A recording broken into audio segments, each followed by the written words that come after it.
يا مساء الفل عليكم، وايه الاخبار؟ انا اسلام ناجي، بورتريه فاشن فوتوغرافر، والنهارده فيديو جديد. فيديو النهارده هنتكلم عن الحته بتاعتي.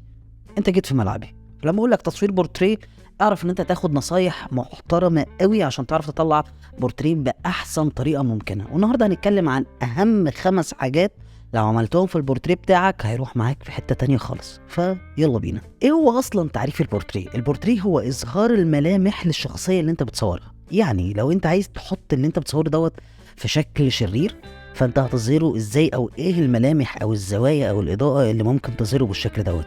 والعكس. تعالوا بقى نتكلم عن اول واهم حاجه في تصوير البورتريه، وهي الاضاءه بتاعتك لازم تكون ليها مود بورد كده، ليها فكره قبل ما تبتدي تصور. يعني مثلا لو انت هتصورني وعايز تبيني مثلا ان انا شخص شرير، ففي الوان معينه وطريقه اضاءه معينه لازم تحطها في البورتريه بتاعك. زي ان انت مثلا تصورني بهارش لايت، اضاءه حاده ما تكونش ناعمه، وتبدا تحط الوان مثلا في الصوره بتاعتك. زي ان انت مثلا تصورني باضاءه حمراء مثلا، فيبان ان الموضوع فيه شويه اكشن او فيه شويه قوه. دوت معتمد قوي على اللايت. وفي العكس، لو انت مثلا لو هتصور حد مثلا بستايل دريمي، حد الدنيا عنده ناعمه قوي، فلازم تصور بمصدر اضاءه كبير ناعم وما تبينش ان في شادوهات كبيره. ولو انت هتصور تصوير تجاري لازم تعرف ذوق العميل المستهدف. يعني انا مثلا بصور ميك اب، الميك اب مش مستحب فيه قوي ان انت يكون فيه شادوهات كتير في الصوره بتاعتك. الالوان لازم تكون ظاهره، فلازم ابتدي ان انا انور او احط الاضاءه بتاعتي بناء على الذوق العام للعميل المستهدف. بعد كده تعالى نتكلم عن العنصر الاساسي في تصوير البورتريه، اهم نقطه في تصوير البورتريه بتاعك، وهي العين لازم تكون بتخدم الفكره بتاعتك. يعني لو انت بتصور مثلا تصوير تجاري زي الميك اب او زي السكين كير، فلازم مثلا تكون العين ريلاكس. او لو انت بتصور حد مثلا في فرح، او انت مثلا بتصور تصوير كوميرشال ليه علاقه بان حد بيقدم حاجه ليها كوميديا او بهجه، لازم يكون بيضحك. والعكس، لو انت بتصور حد ملامحه حاده وعايز تبينه شرير، ما ينفعش يكون بيضحك. وهكذا لازم يكون كل الحاجات ديت بتخدم بعض، والعين بتقول حاجات كتير قوي في الصوره بتاعتك، فلازم تخلي بالك منها. هنيجي لتالت حاجة، اللي هي التكوين. في ناس ممكن تقول انا هحط في رول اوف ثيرد والدنيا هتبقى مظبوطة عندي وابعاد يمين وشمال والموضوع خلص على كده.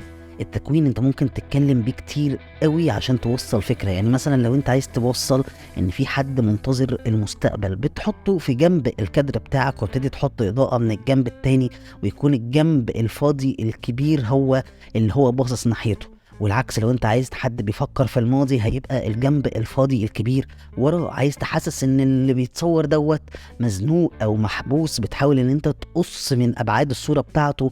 والعكس، لو عايز تحسس اللي بيتفرج على الصورة بتاعتك ان اللي بيتصور ده تايه، بتبتدي تحطه في تكوين في نيجاتيف سبيس او فراغ كبير حواليه، فيبين او يوصل احساس ان اللي بيتصور دوت تايه في المشهد او في الصورة بتاعتك. رقم 4 دي بقى برضو ليها يعني مزاج كده، لازم تبقى رايق.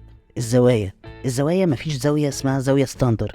مفيش حاجة اسمها انا بصور حد بزاوية ستاندر او هو دوت التصوير الطبيعي. لو انت بتصور بورتريه، البورتريه تمام كويس ان انت تصور من منظور العين او من المنظور الواقعي، بس لو انت بتعمل فكرة في البورتريه بتاعك لازم تعرف انت بتوصل فكرة عاملة ازاي. يعني مثلا لو انت هتصور حد عايز تديله احساس بالعظمة، هتصوره من لو انجل، هتخلي الكاميرا بتاعتك تحت شوية وتبتدي تديله احساس الحجم الكبير. ولو انت بتصور ست، اوعى تصورها من انجل فوق، لان انت بتحسس ان هي كده اصغر والموضوع ما بيبقاش احسن حاجه. ولو انت هتصور مثلا شوت اكشن او شوت فيه رياضه او كده، تبتدي تاخد زوايا بكيرفات شويه بحيث ان انت تبين ان الموضوع فيه ديناميك او فيه حركه اكتر. وهنيجي لاخر حاجه اللي بتكلم عليها في اي فيديو ليه علاقه بالنصايح، وهي التعديل او الاديت. ما ينفعش ان انا اكون بعمل فكره مثلا ان انا بصور حد شارب، ملامح خطر او ملامح شريره، واجي في الاديت اروح منعم البشره بتاعتي، او ان انا اداري العين، او يبقى مفيش حتى كاتش لايت، مفيش انعكاس للاضاءه في العين، او ما اشتغلش على الكلام دوت.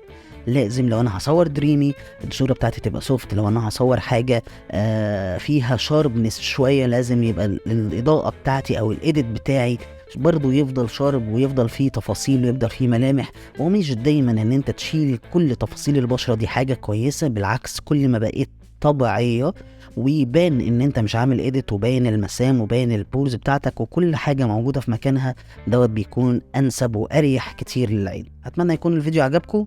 شكرا لكم جدا. السلام عليكم.